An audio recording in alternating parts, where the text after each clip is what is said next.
नमस्ते। आशा की बैठकी में आपका स्वागत है। दोस्तों, आज मैं विश्वंभर नाथ शर्मा कौशिक की एक बेहद मर्मस्पर्शी कहानी सुना रही हूँ, जिसका नाम है वह प्रतिमा। तो सुनिए कहानी वह प्रतिमा। मेरा विवाह उस समय हुआ था जब मेरी आयु 16 वर्ष की थी। विवाह के 2 ही वर्ष बाद गौना भी हो गया था। मेरी चमेली साधारण सुंदरी और कुछ पढ़ी लिखी भी थी। अधिक सुंदरी न होने पर भी उसमें 2 ऐसी बातें थीं जो हृदय को अपनी ओर उसी प्रकार खींचती थी जिस प्रकार सौंदर्य खींच सकता है। वे बातें क्या थी? उनकी याद आने पर आज भी कलेजे में हुक उठती है। सच तो यह है कि केवल उन हावों भावों पर भी कोई भी सहृदय अनुपम सौंदर्य को भी नौछावर कर सकता है।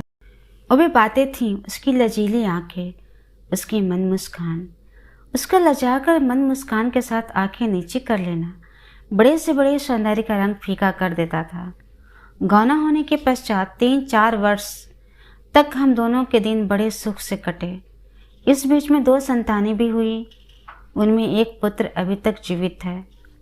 एक कन्या हुई थी, वह कुछ ही महीनों के बाद मर गई। कन्या उत्पन्न होने के पश्चात हमारा सुखमय जीवन पर पाला पड़ गया। विधाता से हम दोनों का वह जीवन जिसमें किसी भी प्रकार का दुख का लेश मात्र न था, सीधी आंखों से ना देखा गया। परिणाम यह हुआ कि चमेली रोगग्रस्त हो गई। जाने किस अशुभ घड़ी में रोग का आगमन हुआ कि उसने प्राण लेकर ही छोड़ा। रोग था राजक्षमा। यह वह रोग है जो मनुष्य को घुला घुला कर मारता है। इस रोग में मनुष्य बरसों जीवित रहता है, पर स्वस्थ एक क्षण के लिए भी नहीं होता। यही हाल चमेली का भी हुआ। यद्यपि रोगग्रस्त होने के पश्चात वह 6-7 वर्ष तक जीवित रही, परंतु स्वस्थ पूरे 1 महीने भी न रही।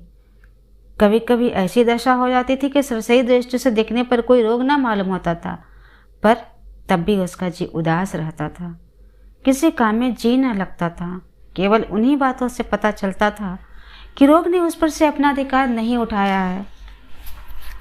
1 वर्ष तक तो मैं उसकी दशा पर बड़ा चिंतित रहा, दवा दारू भी खूब की, परंतु उसके पश्चात मेरा जी कुछ ऊब सा उठा कि मैंने उसे ईश्वर के भरोसे पर छोड़ दिया। साधारण रूप से चिकित्सा होने के अतिरिक्त और कोई विशेष चेष्टा ना की। चिकित्सकों से मुझे यह मालूम हुआ था कि राजक्षमा का संक्रामक रोग है, अतएव आप भी उसी रोग से ग्रस्त हो जाने के भय से मैंने उसके पास बैठना भी कम कर दिया था। इसके अतिरिक्त एक यह भी कारण था कि उसके कांतिहीन मुख और दुबला पतला शरीर देखकर मेरा हृदय दुखित होता था। और सच तो यह है कि कुछ ग्लानि भी होती थी। मेरे परिवार में मेरी माता और 2 छोटी बड़ी भावजें थी। इस कारण गृहस्थ संबंधी सब काम वही करती थी। यह भी एक कारण था जिससे मुझे उससे अधिक संपर्क रखने की आवश्यकता न पड़ती। कभी कभी तो ऐसा होता था कि 10-10, 15-15 दिन तक उससे मेरी बातचीत तक न होती थी। मेरी इस उदासीनता को चमेली भी जानती थी, पर उसके संबंध में उसने मुझे कभी कोई शिकायत नहीं की। इसी प्रकार 1 वर्ष व्यतीत हो गया। इन दिनों मेरा चित्तवृत्ति बिल्कुल बदल गई थी। अब मुझे घर में एक क्षण रहना भी कष्टदायक मालूम होता था। जब तक बाहर रहता चित्त प्रसन्न रहता, इसलिए दिन में केवल 2-3 घंटे घर में रहता और उधर रात को 10-11 बजे के पहले घर न लौटता था। मुझे नशेबाजी इत्यादि दुर्व्यसनों की भी लत पड़ गई थी, क्योंकि हृदय सदैव आनंद और प्रसन्नता के लिए ललायित रहता था। इन दुर्व्यसनों में मुझे बड़ा आनंद मिलता था। एक दिन मैं दोपहर में बैठा हुआ एक उपन्यास पढ़ रहा था। सहसा किसी के आने की आहट पाकर मैंने सिर उठाया। सामने चमेली को खड़े देखकर कुछ पिटा गया, क्योंकि मैंने उससे सदैव अलग अलग रहने की चेष्टा किया करता था। मैंने शिष्टाचार के नाते चमेली से कहा, आओ बैठो, कहो अब जी कैसा रहता है। चमेली ने मेरे पास सामने बैठ गई और उदास स्वर में बोली, जैसा है वैसा ही रहता है। मैं, आखिर कुछ मालूम तो हो, पहले से अच्छा या कुछ खराब। चमेली, अच्छा तो क्या, किसी न किसी प्रकार जी रही हूँ। जीवन के जितने दिन हैं वे किसी न किसी प्रकार तो पूरे करने पड़ेंगे। मैं कुछ कहने के अभिप्राय से बोला, हाँ तो यह तो ठीक ही है, क्या कहें, इतनी तवादारू भी हो रही है पर अभी तक कुछ भी फायदा न हुआ। चमेली मेरी इन बातों पर कुछ ध्यान न देकर बोली, आज 20 दिन बाद तुमसे बात करने का अवसर मिला है। मैं 20 दिन? अभी तो 8-10 दिन तो हुए जब मैं तुमसे मिला। चमेली, तुम्हें 20 दिन 8-10 दिन ही समझ पड़ते हैं, पर मेरे लिए तो 20 दिन 20 ही दिन है। मैंने कुछ लज्जित होकर कहा, संभव है 20 दिन हो गए हों। जब से तुम बीमार रहने लगी हो तब से मिलने जुलने का सुयोग ही नहीं लगता। चमेली, सुयोग तो तब लगे जब सुयोग के लिए कुछ चेष्टा भी की जाए। मेरा हृदय धड़कने लगा, अंतःकरण पर कुछ चोट सी लगी, क्योंकि चमेली की इस बात में सत्यता का बहुत कुछ अंश था। मैंने उपन्यास के कुछ पृष्ठ पलटते हुए कहा, माता इत्यादि के रहने से इस प्रकार की चेष्टा करना कुछ भद्दा सा मालूम होता है। कहने को तो यह बात कह गया, परंतु मुझे खुद यह बात बेतुकी सी मालूम हुई, क्योंकि एक वह समय भी था जब माता इत्यादि के रहते हुए भी मैं दिन में जितनी बार चाहता चमेली से मिलने का सुअवसर उत्पन्न कर ही लेता था। चमेली ने भी यही बात कही। वह बोली, मेरे बीमार होने के पहले भी तो माता और भौजाइयाँ थी। इसका उत्तर मैं कुछ न दे सका। मुझे चमेली के पास बैठना बुरा मालूम हुआ। मैं मन ही मन ईश्वर से प्रार्थना करने लगा कि कोई कारण ऐसा उत्पन्न हो जाए जिससे चमेली मेरे पास से उठ जाए। यह कैसा विकट परिवर्तन था। जिस चमेली के दर्शनों के लिए मैं मकान के कोने और कोठरियों में छिपा खड़ा रहता था, उसी चमेली के पास बैठना आज मुझे बुरा मालूम हो रहा था। चमेली कुछ देर तक चुप रहकर बोली, लज्जित क्यों होते हो? लज्जित होने का कोई कारण नहीं। मैं इस बात से जरा भी रुष्ट नहीं हूँ। मैं जानती हूँ मुझ में ऐसा कोई आकर्षण नहीं रहा जो तुम्हें मेरे पास आने के लिए विवश करे।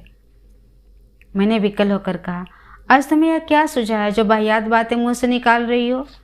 चमेली ने एक लंबी सांस लेकर कहा, वाहियात बातें नहीं, सच्ची बातें हैं। मुझे कोई शिकायत नहीं, पर कुछ दुख अवश्य है। तुम्हें यह ध्यान रखना चाहिए कि सबका जी तुम्हारा सा नहीं है।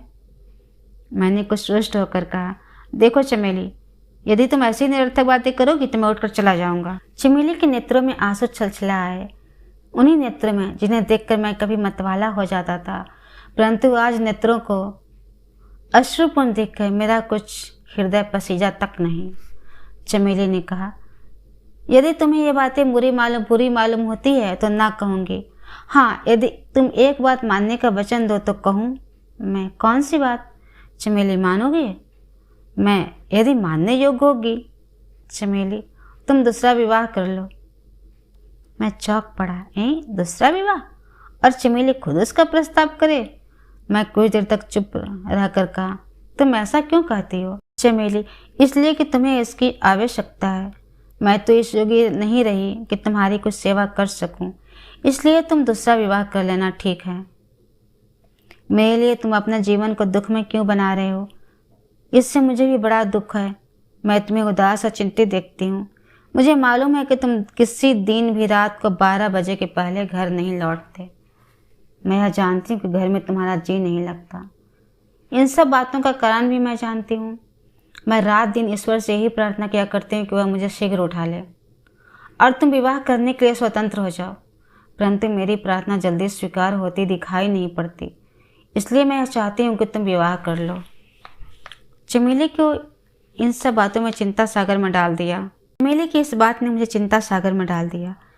कई बार मेरे हृदय में भी यही विचार उत्पन्न हुआ था कि यदि चमेली आरोग्य नहीं होती तो मर जाए और मुझे दूसरा विवाह करने की स्वतंत्रता मिल जाए।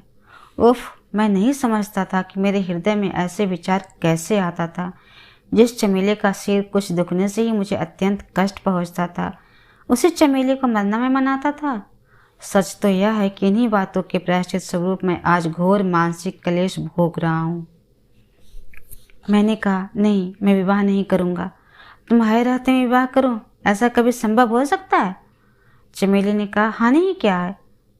जब मैं इसमें राजी हूँ तब तुम क्यों हिचकते हो? इच्छा न रहने पर भी मेरे मुंह से सच्ची बात निकल गई। मैंने कहा, यदि मैं विवाह करने को तैयार भी हो जाऊं तो माता और भाई साहब इसे कब स्वीकार करेंगे? चमेली, मैं जब कहूँगी तो स्वीकार कर लेंगे। ईश्वर के लिए कहीं ऐसा भी ना कर बैठना, नहीं माता जी मुझे खा जाएंगी।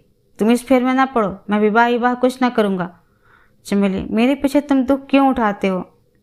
मुझे कोई दुख नहीं, केवल तुम्हारी बीमारी और कष्ट से अवश्य होता है, और उसके लिए क्या किया जाए? ईश्वर को ही मंजूर है कि हमें दुख हो। चमेली ने इस पर कुछ नहीं कहा और थोड़ी देर बाद वह मेरे पास से उठकर चली गई। 1 वर्ष और व्यतीत हुआ। चमेली की वही दशा थी, ना तो रोग मुक्त होती दिखाई पड़ती थी और ना जीवन मुक्त।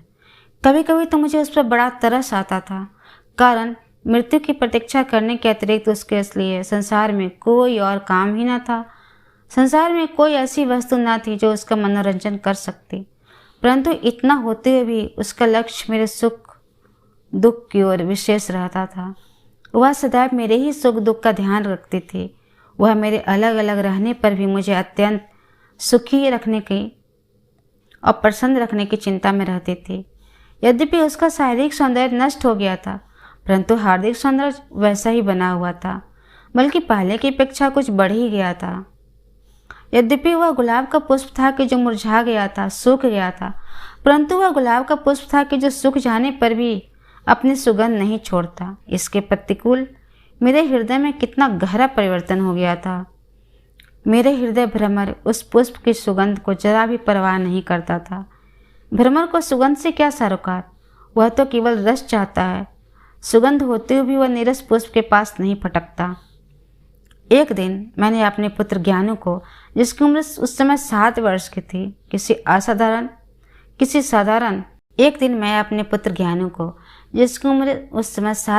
थी, किसी साधारण अपराध पर पीट दिया। वह रोता हुआ अपनी माँ के पास गया। केवल इसी बात पर चमेली ने दूसरे दिन मुझसे मिलकर कहा, कल तुमने ज्ञानू को बड़ी बुरी तरह मारा। मैंने कहा, उसने काम ही मार खाने का किया था। चमेली आंखों में आंसू भर के बोली, उससे मारा ना करो। मैंने कहा, क्यों? चमेली, मुझे बड़ा दुख होता है। मुझे उसकी बात पर कुछ हंसी आई। सभी बच्चे कुछ न कुछ मारे पीटे जाते हैं, इसमें इतना दुख अनुभव करने की क्या आवश्यकता? मैंने चमेली से कहा, अपराध करने पर तो ताड़ना दी ही जाती है, इसमें तुम्हारा इतना दुख मनाना बिल्कुल निरर्थक है। चमेली, मेरा इतना दुख मानने का कारण है। मैं क्या कारण है? चमेली, वह बिना माँ का है। मैं हतबुद्धि होकर बोला, बिना माँ का है? चमेली, हाँ, मैं ऐसा ही समझती हूँ। मेरे जीवन का क्या भरोसा, मैं अपने को मरा हुआ ही मानती हूँ और इसी कारण उसे मात्रहीन समझती हूँ। यही कारण है कि जब उससे कोई कुछ कहता सुनता है, जब कभी तुम मारते पीटते हो, तब वह आकर मेरी छाती से लग जाता है। मैं उसे हृदय से लगाकर पुचकार कर शांत कर देती हूँ, पर मेरे पीछे वह किसके पास जाएगा, किसके आंचल में मुँह छिपा कर बैठेगा? कौन उसे प्यार करके प्रसन्न करेगा? इसलिए कहती हूँ, तुम उसे कुछ ना कहा करो। चमेली की इस करुण प्रार्थना से कुछ क्षण के लिए मेरा हृदय थर्रा गया। उसके इस शब्दों में न जाने कितनी प्रबल शक्ति थी कि उसने मेरे पाषाण हृदय को भी ठेस पहुंचाई। मैंने कहा, अच्छा, अब जहाँ हो सकेगा कुछ न कहूँगा। चमेली का अंत समय निकट था। 1 महीना हुआ उसने चारपाई की शरण ले ली थी। तब से उसकी दशा दिन प्रतिदिन बिगड़ती ही गई। वह जिस रात को इस संसार से सदैव के लिए विदा होने वाली थी, उसी दिन उसने दोपहर को मुझे अपने पास बुलवाया। मैं उसके पास पहुंचा। मुझे यह तो मालूम था कि अब चमेली थोड़े ही दिनों की मेहमान है, पर स्वप्न में भी यह ख्याल ना आया था कि यही दिन उसका अंतिम दिन है। मैं उसके पास बैठ गया और पूछा, इस समय कैसा जी है? चमेली कुछ मुस्कुराई बोली, अब जी बहुत अच्छा है। मैंने कहा, बहुत अच्छा तो क्या होगा? चमेली, मेरा चित्त इस समय जितना प्रसन्न है उतना कभी नहीं रहा। मैंने कहा, ये तो तुम्हारी बातें हैं। चमेली, नहीं, मैं सच कहती हूँ। मैंने चमेली के मुख को ध्यानपूर्वक देखा। आज 6 वर्ष पश्चात मुझे उसकी आंखों में, उसके मुख पर वही सौंदर्य दिखाई पड़ा जो 6 वर्ष पूर्व था। मुझे ऐसा प्रतीत हुआ कि चमेली को कोई रोग ही नहीं, वह बिल्कुल स्वस्थ है। न जाने उसने मेरे हृदय में उसके प्रति पहले का सा प्रेम क्यों उत्पन्न हो गया। 6 वर्ष पश्चात मैंने बड़े प्रेमपूर्वक उसका सिर पर हाथ फेर कर कहा, जो तुम्हारी तबीयत ऐसी ही रही तो 2 ही 4 दिन में तुम बिल्कुल स्वस्थ हो जाओगी। मेरा प्रेम व्यवहार देखकर चमेली ने मंद मुस्कान के साथ शर्मा कर अपनी दृष्टि दूसरी ओर फेर ली। मैं विकल हो गया। वही शर्मीली दृष्टि, वही मंद मुस्कान। अपने मन में कहा, चमेली के सौंदर्य में जरा भी अंतर नहीं आया। क्या मैं इतने दिनों अंधा रहा जो यह बात न देख सका? उफ, मैंने कितना अनर्थ किया जो इसकी ओर से इतना उदासीन हो गया। मुझे क्या हो गया था? मैं इसे इतने दिनों कैसे और क्यों ठुकराया रहा? कौन सा ऐसा बुरा परिवर्तन हो गया था जिसके कारण मैं इससे इतने दिनों घृणा करता रहा? मैं इस रत्न को छोड़कर इधर उधर कांच के टुकड़ों से कैसे आनंद का अनुभव करता रहा, इसलिए कि यह रोगग्रस्त थी। छी छी, कितनी पाशविकता हुई। मैं यदि इसी प्रकार चेष्टा करता तो बहुत संभव है कि अब तक कभी की रोग मुक्त हो गई होती। इससे रोगग्रस्त और इतने कष्ट में छोड़कर मैं अकेला केवल अपने लिए आनंद और सुख की खोज में कैसे घूमता रहा। यदि यह दुखी थी तो मुझे इसका दुख बटाना चाहिए था, न कि इसको इस दशा में छोड़कर अकेले सुख भोग करना। ओह, कितना अनर्थ हुआ। इसने इन सब बातों को जानकर भी कभी कोई शिकायत नहीं की। उल्टे वह सदैव मुझे प्रसन्न और सुखी रखने की चिंता करती रहती। यहाँ तक कि केवल मुझे सुखी रखने के लिए इसने मेरा दूसरा विवाह कराने की भी चेष्टा की। आह, मेरे और उसके व्यवहार में आकाश पाताल का अंतर रहा। ओह, मैंने बड़ा पाप किया।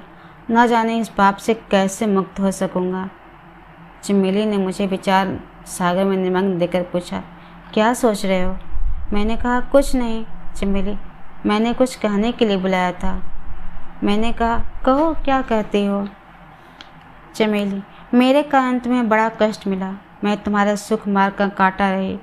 मेरे भाग्य में तो विधाता ने सुख लिखा ही ना था। जितना लिखा था वह भोगा, और वह स्वप्न में वैकुंठ मिलने की तरह था। परंतु मैं तुम्हारा सुख नष्ट करने का कारण ही रही।